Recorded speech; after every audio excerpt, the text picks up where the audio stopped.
انت قاعد هنا وفايتك مهرجان الفراوله اللي بيحصل في الاسماعيليه دلوقتي. فراوله ايه؟ هو مش الاسماعيليه يعني مانجا؟ لا، الكلام ده في الصيف، انما الاسماعيليه في الشتاء يعني فراوله. ويا سلام بقى لو رحت المزرعه نفسها، هيخلوك كمان تقطف الفراوله من الارض بنفسك. شوف لونها عامل ازاي. تصدق عندك حق، شكلها تحفه. ولو انت ما تعرفش، فمصر بتحتل المركز الثالث عالميا في انتاج الفراوله، والاسماعيليه هي تاني محافظه بعد البحيره في انتاج الفراوله في مصر. فلو انت ما جاتش موسم حصاد الفراوله في الاسماعيليه، انت كده فايتك كتير قوي.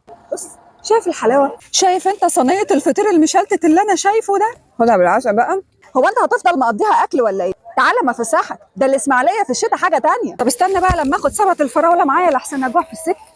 تعالي شوفي متحف قناة السويس، هتشوفي تمثال ديليسيبس الأصلي اللي كان مشرف على أعمال حفر قناة السويس أيام الخديوي إسماعيل. واللي ورايا دي مدافع حربيه موجوده من ايام الدوله العثمانيه. ولازم تيجي فيلا ديليسيبس، اول بيت يتعمل في الاسماعيليه. ده الباب الرئيسي بتاع الفيلا.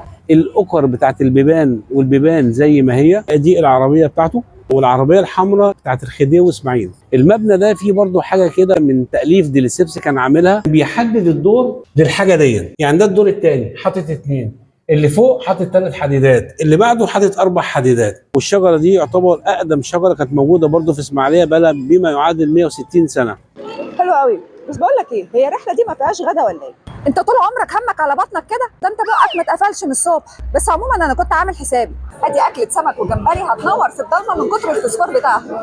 الحق، ده عندهم بيتزا بالفراوله. طبعا يا ابني، هو مش احنا في مهرجان الفراوله؟ طبيعي تلاقي افتكاسات. تصدق انا حبيت الاسماعيليه في الشتاء قوي.